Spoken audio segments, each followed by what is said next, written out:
En Israel, la ciudad de Jerusalén vive y trabaja en el siglo XXI, pero una mirada ocasional a las viejas calles de piedra y sus deterioradas ruinas nos remonta a otros tiempos.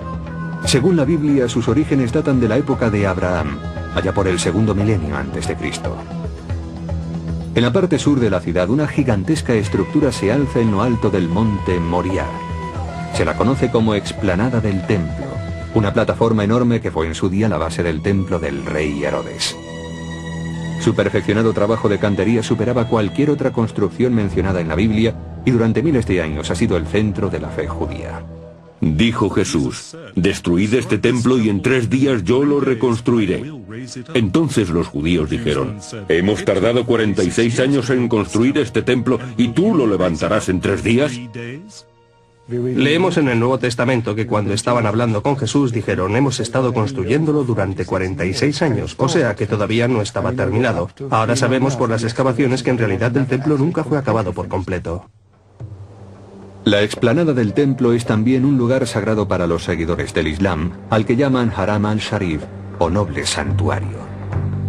Se dice que el profeta Mahoma ascendió de Irak al cielo desde la cima del monte el año 632 después de Cristo.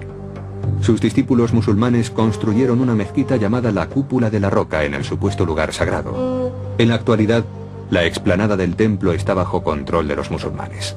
Y así nos encontramos con 2 naciones diferentes, con 2 pueblos que reclaman el mismo lugar y que para los judíos, por supuesto, es el lugar más sagrado del mundo. Según la Biblia, el primer templo se construyó en tiempos del hijo del rey David, Salomón, en el año 967 a.C.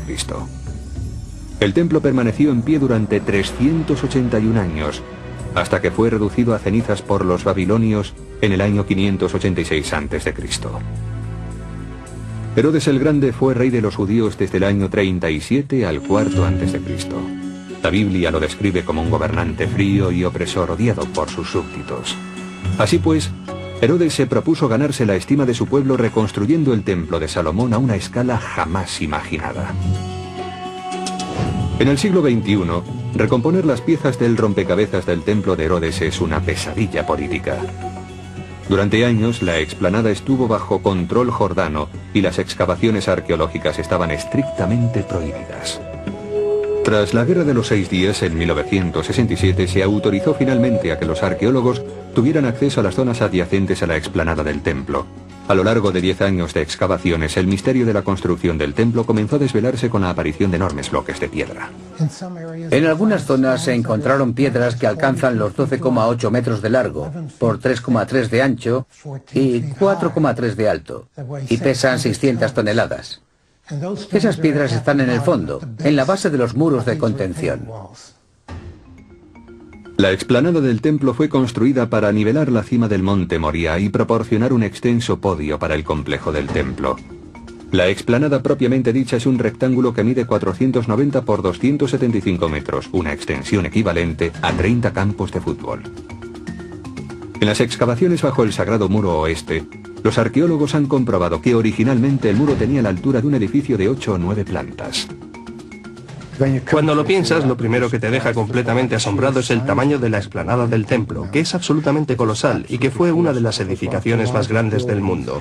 La explanada del templo podría contener 2 veces y media la pirámide de Giza, la más grande de las pirámides de Egipto. Los planos de la explanada del templo se basaban en la tecnología más vanguardista del siglo I a.C. Utilizando la geometría y la matemática de los griegos y la cantería e ingeniería de los romanos, Herodes reunió al mejor equipo de construcción posible. Tenían maestros de obras, arquitectos, ingenieros de Grecia, de Roma y de su propio pueblo. Envió emisarios a Egipto para estudiar sus técnicas y ver cómo trasladaban allí las piedras. Disponía, por tanto, de mano de obra, soporte técnico y materiales en abundancia. Tenía toda una montaña de piedra caliza. El material de construcción de Herodes procedía de su propia región. El monte Moriah era una montaña de piedra caliza. Situando las canteras junto al lugar de la obra, la logística era perfecta, pero los gigantescos bloques de sillería tenían que ser arrancados del sólido lecho rocoso. Los maestros canteros de Herodes se aprovecharon de las capas horizontales de la caliza para cortar los bloques de piedra. Algo así como en una tarta de cumpleaños, las capas rocosas crean juntas naturales de separación. Se marca el tamaño de la piedra que se desea y con picos se trazan unos canales todo alrededor o por 3 lados según el tamaño de la piedra que se va a cortar, profundizando algo más de 1 metro en el espesor de la capa de roca. En 2 de estos canales, formando un ángulo recto, se introducen a martillazos cuñas de madera seca. Después se vierte agua sobre la madera seca que se hincha. La fuerza de expansión de la madera es tal que arranca la piedra de su lecho rocoso y la piedra queda libre. Como medida de precaución, Herodes ordenó que los canteros dieran forma y terminaran los bloques de piedra antes de sacarlos de la cantera. Preparando las piedras con antelación antes de nivelar el solar del primer templo sagrado, Herodes daba garantías al pueblo de que el nuevo templo no era un engaño. La prueba visible eran los miles de bloques de piedra finalmente cortados y decorados. Después de sacar un bloque, procedían a su acabado, tallándolo o cincelándolo con una piedra más dura. Una vez extraídos y habiéndoles dado forma, los pesados bloques tenían que ser transportados. Las piedras pequeñas se cargaban en carretas, pero los bloques más pesados eran arrastrados por bueyes, deslizándolos sobre rodillos de madera lubricados. Los obreros tenían una ventaja natural, la gravedad. Las canteras estaban situadas colina arriba de la explanada del templo. Así pues, aquellas piedras no tenían que ser subidas, sino bajadas hasta su destino. Y una vez allí, se las movía con unas pequeñas grúas en forma de trípode, muy sólidas, y se las colocaba exactamente en su sitio. Aplicando las leyes de la física, los hombres de Herodes emplearon palancas para construir la explanada. Utilizando polías múltiples conseguían aumentar la fuerza inicial y situar las enormes piedras en su sitio. Antes de colocar las piedras, había que nivelar el suelo rocoso, un proceso que exigió años de picar y arrellanar. Una vez allanada la capa base, las piedras, perfectamente cortadas, fueron colocadas unas sobre otras. Sin mortero u otro elemento de unión entre ellas, su propio peso mantenía los muros en pie. Los arqueólogos han descubierto un sistema preorganizado para ensamblar las piedras de los impresionantes muros. En las canteras se enumeraban algunas de ellas, las más importantes, de manera que los constructores sabían exactamente dónde tenían que colocarlas. Encontramos columnas hechas por secciones, y cada una de las secciones estaba numerada también. Cuando Jesús entró en el templo en el año 31 después de Cristo, el legado de Herodes estaba casi terminado. La Biblia habla de las frecuentes visitas que Cristo hacía al templo para enseñar. En uno de sus sermones predijo días negros para el templo. Cuando salió del templo, uno de sus discípulos le dijo: «Maestro, mira qué piedras y qué edificaciones». Y Jesús respondió y le dijo: «¿Ves estas grandes edificaciones? Pues no quedará de ellas piedra sobre piedra». Las escrituras demuestran que no se equivocaba.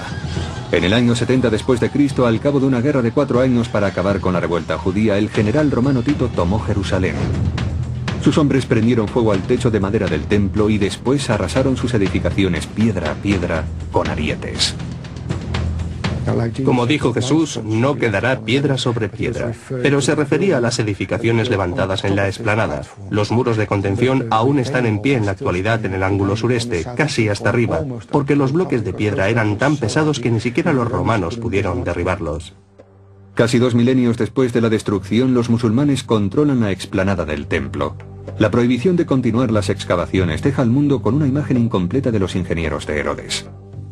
Eran personas muy sofisticadas, conocían las estadísticas, el peso y la presión, y sabían qué grosor debían tener los muros para soportar la presión exterior e incluso posibles terremotos, porque estas piedras aún siguen hoy en pie después de 2000 años sin agrietarse. Así que sabían bien lo que hacían. La construcción de la explanada del templo demuestra la importancia de los ingenieros y de los canteros, pero ante las continuas guerras, el herrero se convirtió en el técnico más importante de la historia de la Biblia.